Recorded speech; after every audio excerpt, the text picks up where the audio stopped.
And today I wanted to go over a topic that I've been interested in for a long time now, but haven't really dabbled in very much. It is introduction to firmware analysis. So that means looking at, for example, router firmware or smart devices, security cameras, IoT technology, things like that. Things that aren't traditional servers and like IT equipment, but more of that like smart technology, like smart fridges or routers and just devices that you can buy that are internet connected. And it's always been a little bit intimidating for me, and I've never really gone down that path. But I figured, hey, it's time to learn, and maybe I can showcase some of the things I've learned over the past few days, and maybe it'd be beneficial. I'm by no means an expert in any of this, but I did want to make a gentle introduction video on how to get started with analyzing IoT security and embedded systems and stuff like that. And maybe you'll see it's not as intimidating or scary as maybe you think, especially if you already have a little bit of experience doing any type of pen testing or reverse engineering or code analysis. So I do have a document right here, and it's just going to keep me on track. And these are the things that we want to go over today. And I will warn you, it might be a little bit of a longer video. So I do have these two blog posts that I've been referencing. And if the video is just too long or it's not your cup of tea, you can just check out these blog posts and they'll get you up to speed as well. But if you're still sticking around, I'm assuming you want to see me do it or you just want like a video. So we are going to be going over these things. We'll be learning how to actually find firmware, right? Like where do you get firmware?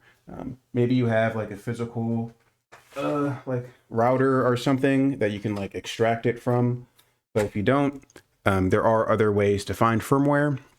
So we're going to extract it using a tool called binwalk, and we are going to do some static analysis. So not using any disassemblers or debuggers right away, but kind of just stepping through and kind of being like a detective and poking around the file system that we will extract from the firmware.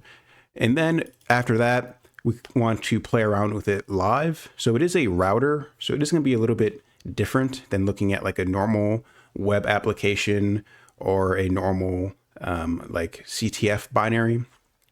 But we can emulate it in a way. We can emulate it as much as we can using something called QEMU or QEMU. I don't know how to pronounce it. And then we're going to open up one of our favorite decompilers in Ghidra, which is a free open source reverse engineering framework, and we'll be able to look around and poke around, and we will find a vulnerability.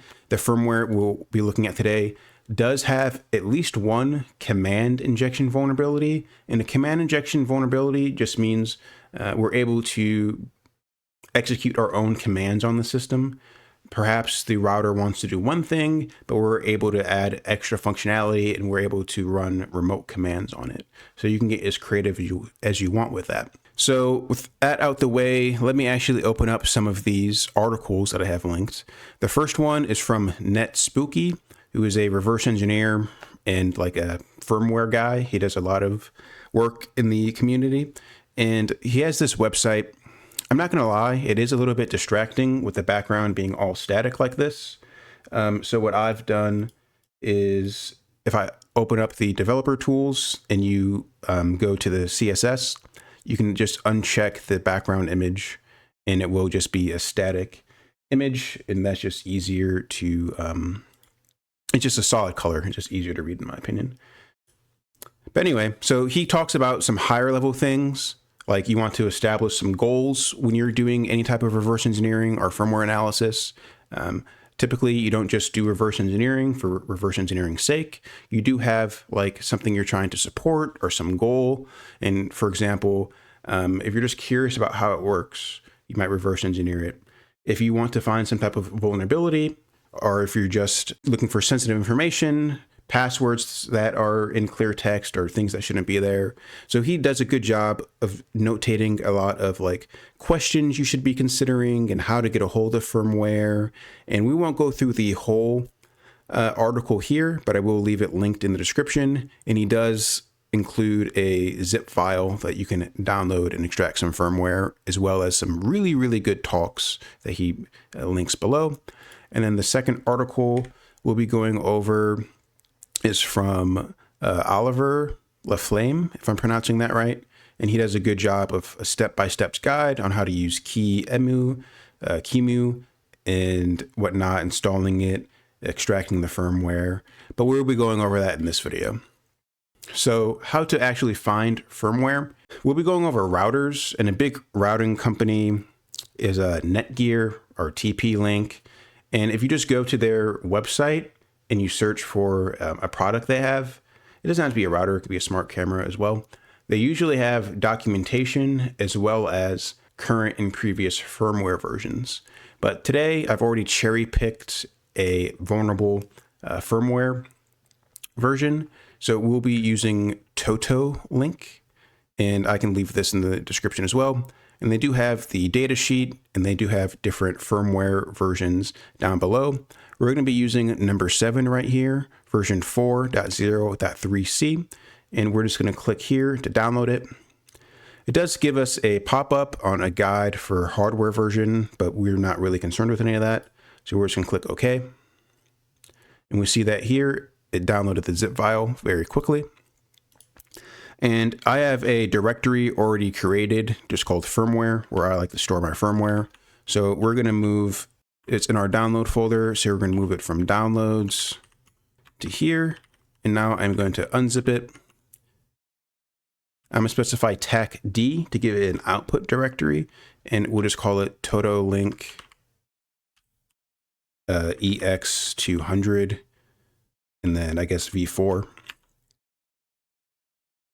We no longer need that zip file, so I'm going to remove it.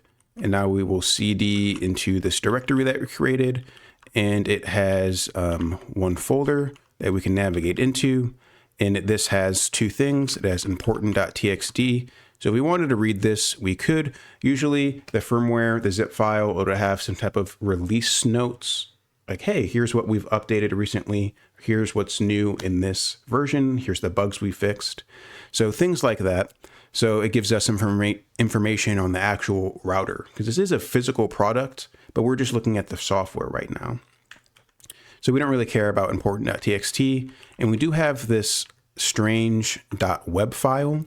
And if we do the file command on it, it just says that it is data. So this is the actual firmware. This is what we want to look at.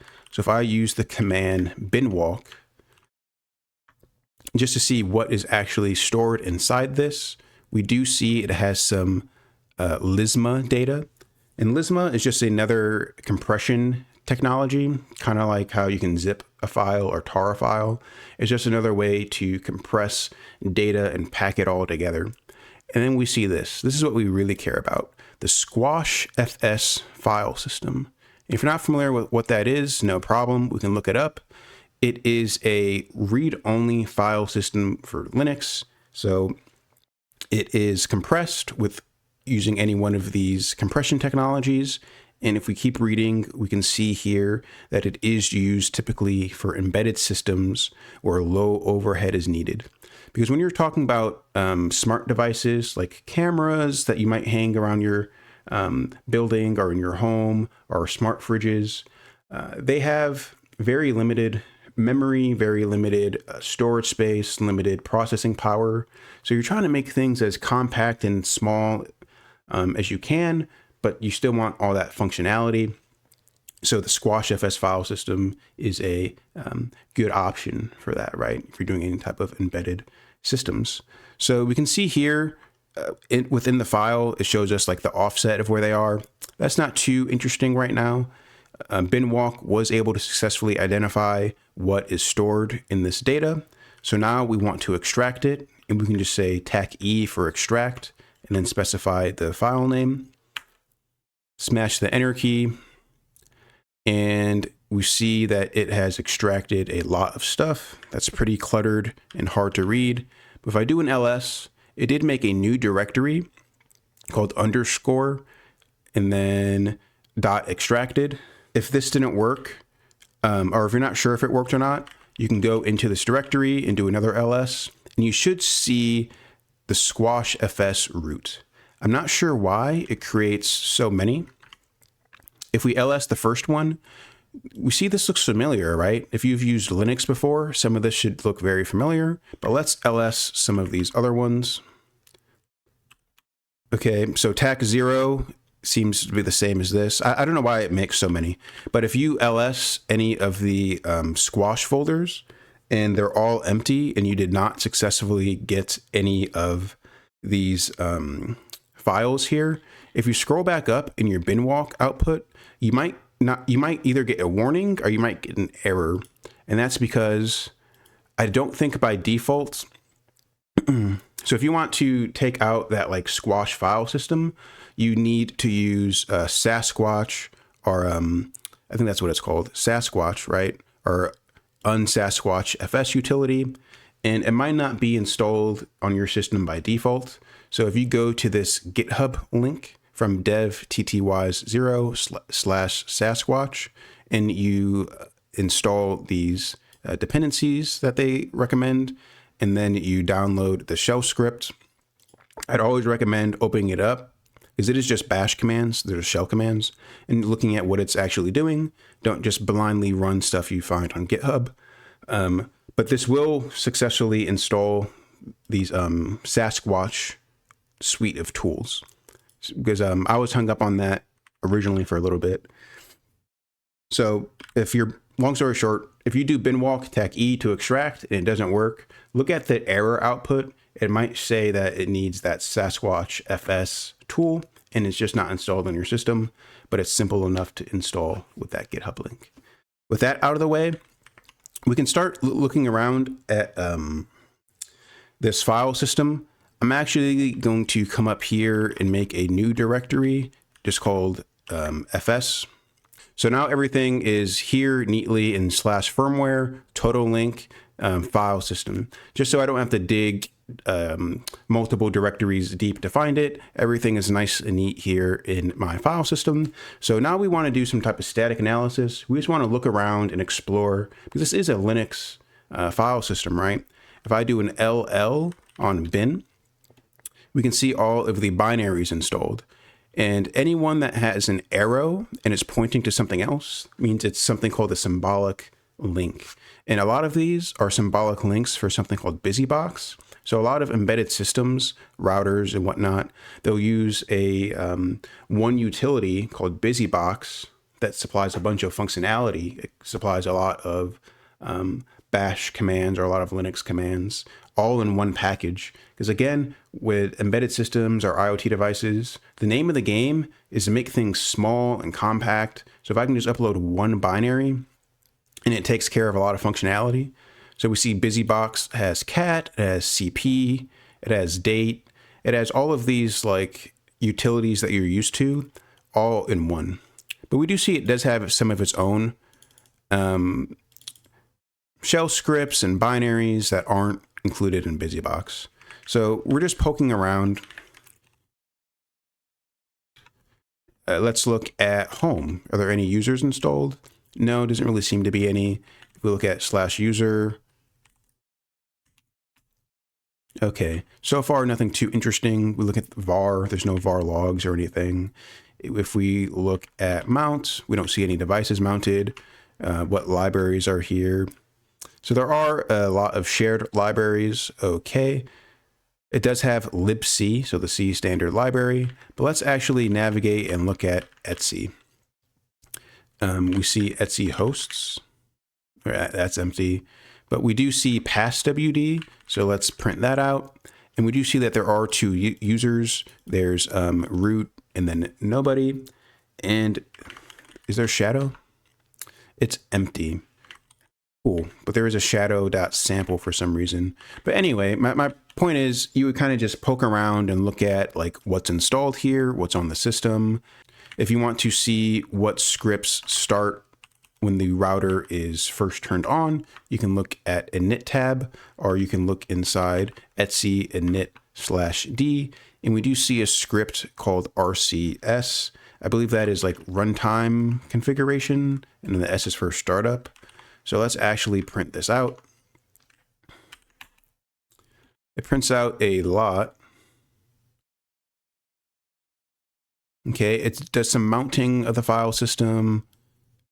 So /web_cst, that might be something we want to look at later. It makes a bunch of directories in var. So we do see var log. So it is doing some type of logging. It's keeping track of what's going on within the system. We see crond is being run, smb is being run. But if we scroll down here, we can see this right here. We see light HTTPD, which is just a HTTP daemon. It's like a web server daemon, because usually routers have some type of web console that you can log into and change passwords or change the settings of how it's configured. So that is the process, the daemon that is actually running this. And it has a config file that we can look at if we wanted. So let's actually see if we can get that web interface to work and we can log in. So in order to do that, we need to be able to run this in an emulator, and that's where QEMU comes into play. And if you don't have that installed, you can just go to QEMU, QEMU install. This is not going to be installed by default on Linux. And then for whatever operating system you have, you can just follow the directions. I'm on a Debian-based system, so I would do apt-get install QEMU system, but you can also do user static as well. There's no harm in getting both. And when you do have them installed, let me do which QEMU mip static. All right, so they're going to be stored here in user bin. So if I do an ls on this, it does install a lot for a lot of different architectures. We see ARM, we see x64, we see PowerPC, and we'll be using MIPS. MIPS, if you're familiar with any reverse engineering for like Windows systems or applications, then you're going to be using x64 most likely, unless it's 32-bit, you'll be using x86. Well, in the embedded system land, a lot of files, the architecture is MIPS. It's a reduced set architecture.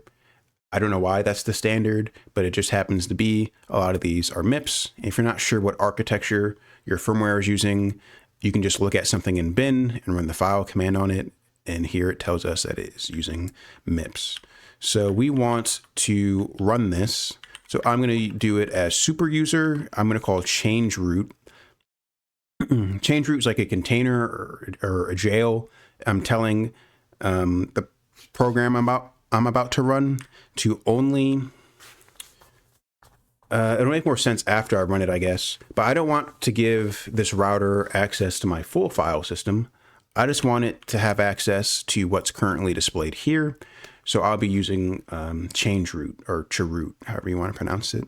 So let me actually move over that QEMU. So what was it? It was which QEMU MIPS static. Let's copy that here. And now let's do sudo change root of my current directory.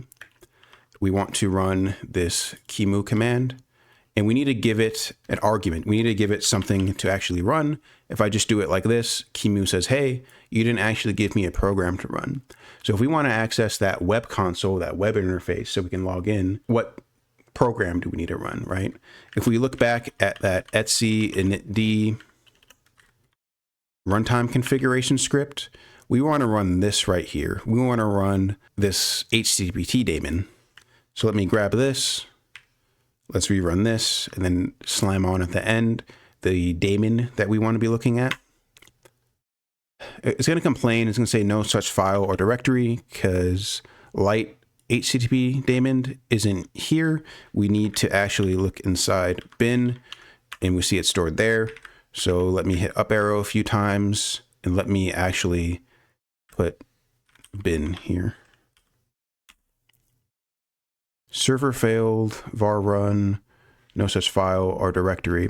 Okay, so it's complaining that it can't actually find this file, light ttpd.pid. So we can just create that. If we do an ls, it's not there. So let's actually do a touch. Oh, so I messed up here. This is So if I prepend it with a slash, this is looking at my file system on my Kali Linux. So that's not what we want to do. Let's, I'm going to make that mistake a lot. ls without the prepending slash, because that's the root of my file system. Var run. All right, var run doesn't even exist. So let's make directory var run. And now let's touch this. The touch command just creates an empty file. Now if I do ls var run, that is there. And now let's do that change root command. It looks like it worked successfully. If I look at my process list and I grep for QEMU, we see it's being run under this process ID. If I do a netstat and grep for QEMU, we see that it is listening on port 80. So I can open up a web browser and I can go to my localhost, hit enter, and nothing shows up. But if you look here at like the icon in my web browser, we do see that it is a T. It is an icon. Where's that login page, right? So you can dig around or do like GoBuster or some type of like directory brute force enumeration if you want. But we're just gonna go to login.asp and we see here that it does pop up a login box, right? So for the password, so the username and the password. There's nothing else here. We can see it's very bare bones, and I believe that's because we don't have every single thing we need. I think it is missing a lot of like crucial files still. Like if we look at like home or we look at Etsy, I think there needs to be more here. I think we're missing a lot of like files that this file system might need. I could copy them over from my Linux directory, but I don't know. I'm kind of hesitant to do that for my operating system. So the default creds are just admin. And if we hit enter and we try to log in, it does give us an error. Get CSTE MD5 failed, and it just kind of repeats that twice. So if you're not sure what an error is, it's not a bad idea to Google it, or you can just grep for it. So let's see if we can do this a few ways. Let's come back here. Let's do a grep tac I for case insensitive, R for recursive, and L for just show me the file on our current directory. So it comes back with two results. The first one is a library, it's a shared object, and the second one is a .cgi file. So if we run the file command on this, we do see its MIPS. We do see that it isn't executable. So we can't just open it up in Vim or cat it out. It won't display properly. So something in here is displaying that error message. So there's probably an associated function that is doing some type of check and it's throwing an error and it's not liking it. So here's where the reverse engineering part comes into play. You can open it up in a disassembler like Ghidra or IDA. However, if we have the option, I'd rather just decompile it. And that's where something like Ghidra comes into play, because Ghidra does have a very good decompiler for very common architectures like x86 and ARM and MIPS. Like it can decompile those very well. But if it's something like a very obscure operating system, then if it's a very obscure architecture, Ghidra might not be able to decompile it because even it doesn't recognize it by default. So I do have something opened up from a previous just playing around. So I'm going to close all and let's do file, import, and let's actually grab the firmware that we're looking at. So we saw that name of the file. It was, where is it? CG bin. It was this one. It's this top one. So if we open this up, all right, it's complaining because I've like done this before. So let's just name this CGI2, hit OK. It doesn't really matter. We're not going to save any of these changes. So yes, we want to analyze it. We can leave the defaults here, analyze. Okay, it's going to give us like a report summary of what it found. It's going to tell us the architecture. It's big endian, where it's located. It's an ELF file. Nice. So we want to find that string again. Let's see if we can find an easy way to do this. If I go to search and then find strings, let's search for all of them. Let's make this larger for everyone to see. And now let's paste in that string that we were looking for from earlier. And we can see it here. We see the address that it's located at, and then we see the full string. Is there any way for me to double click or actually like open up this location? I'm not sure, but let me copy this memory address. We see it's at 0041 D454. So let's close out of the string, search. There we go. So we found it, and we can see it here inside of this listing. So I wonder if I just like double click on it, does anything new pop up within our decompiler? If I go up a few lines, we can see this address right here, DAT 0041 D450. Let me double click on this. Oh, here we go. If we scroll up a little bit more, we can start seeing something that looks like a file path, right? We see /var CSTE MD5. So those have to be related, right? Because the error is get CST MD5 failed. So it seems like it's looking for this file on the file system. And I don't think we have that. So if I do another ls of var, yeah, we don't have that file. So let me just touch it. I'll create an empty one. CSTE MD5, I believe that's what it was called. Okay, now if I come back here and I just refresh my page, resend, it looks like that worked. There's nothing here because again, we are just emulating this. So I guess it won't have like that full config functionality, but that's like one way of kind of doing some simple reverse engineering and just understanding what's going on. So I guess for all intensive purposes, we successfully logged in. If I come here and I look at my network tab and I reload the page, we do get status code of 200, which means success. And then if I remove that file and now I try to log in again, we do get an error. Cool. So that's how you quote unquote log in to the router. But let's actually start looking around and seeing if we can find any type of vulnerabilities. Now, when we were inside of this main function, I know there's a way to zoom in. So when we were here inside this main function, kind of just poking around, you may have seen something that kind of stood out, right? We see a call, oh, what happened? You can see here on line 33, a call to sprintf, which will put some data into a buffer, and then it immediately gets passed to system. So if we have some way to control this user input, we might be able to get remote code execution or command injection that way. But I've already pre-selected a vulnerable file. So let me actually import something else. We're going to look at this one. I believe it's supposed to be download file.cgi, but it has a typo. So it's download file.cgi. So we're going to import this. The name already exists because I've done this when I was practicing. So I'm just going to add a 2 to it. Yeah, let's analyze it. That looks good. Okie dokie. And we want to find the main function. So if we come here, Ghidra does a very good job of finding the entry point, which is just main. So if we click here, and now we come back to the decompiler window, this looks like C source code. So it's a lot easier to read than that MIPS assembly that we saw earlier, and it will do its best to identify the variable types and whatnot, but feel free to rename some of these if they're not very intuitive or if they look very ugly.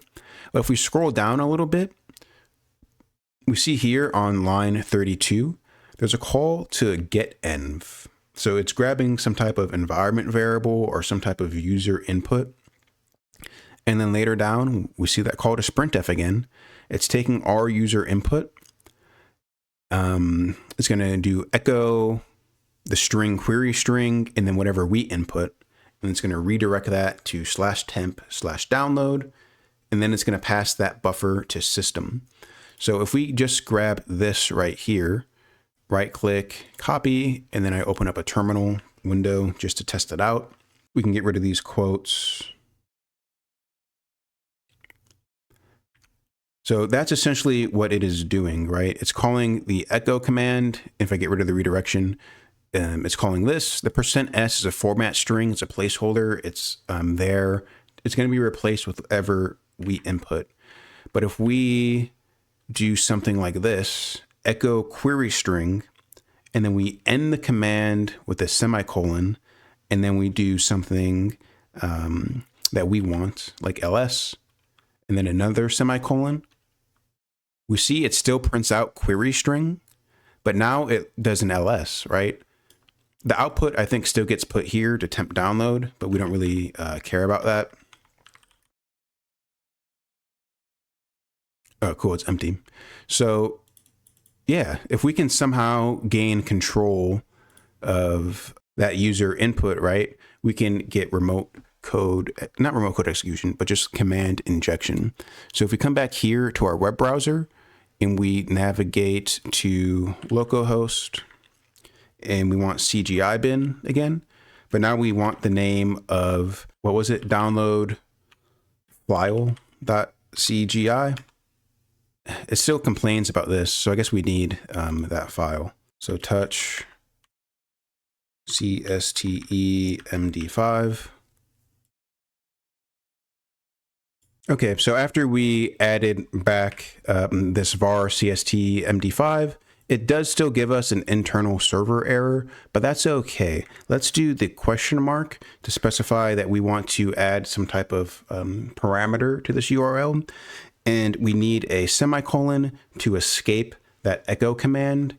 And we need to do a absolute path. So bin, let's just do bin date. And then we're going to end it with a semicolon as well. Now when we hit enter, it still prints out a query string, but we see that it also prints out the current date and time. If I don't want that, I can do an ls. And we see a directory listing. I don't think we have ID or anything like that, but you can get creative and you can play around with this. I think we could try to do like bin busybox ID. Yeah, that doesn't work, but we can get creative. Maybe you can do some type of like reverse shell or something like that. But I think that's it for this video. I don't want it to get too long, but in summary, these are the things that we went over. Finding the firmware. Honestly, if you just Google for it, Google for the name of your product and then firmware, or if you go to the vendor website, or if you're very advanced and you can extract it from your hardware, that's all valid ways to find it. Using binwalk, and you might run into issues with not having squashfs, the file system utility installed, so you can download that through GitHub. Static analysis and kind of poking around the file system. And there's no like tried and true methodology. You kind of just poke around.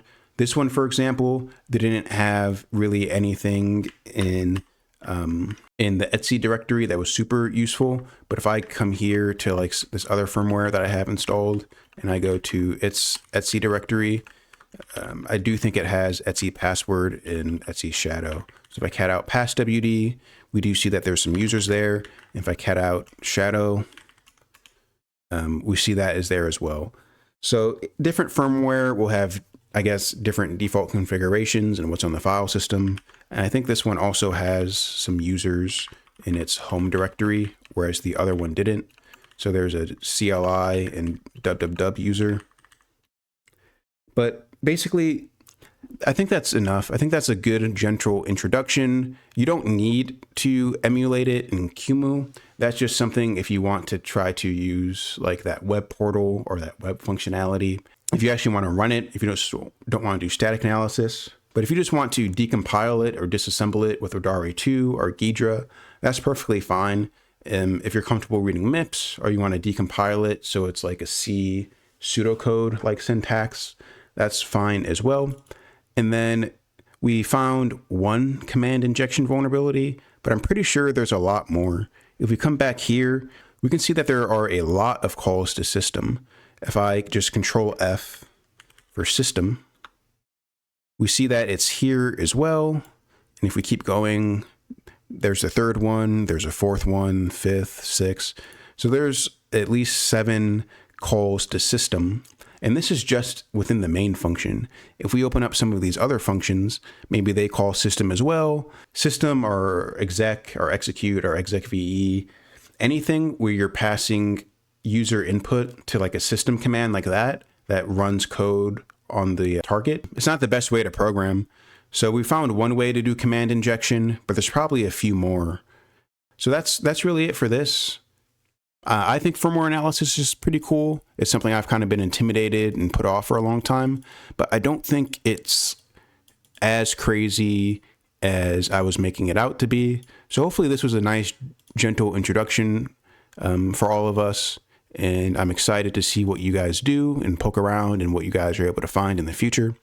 That's really it for this video, guys. Like, comment, subscribe, and as always, take it easy, and I'll see you guys in the next video.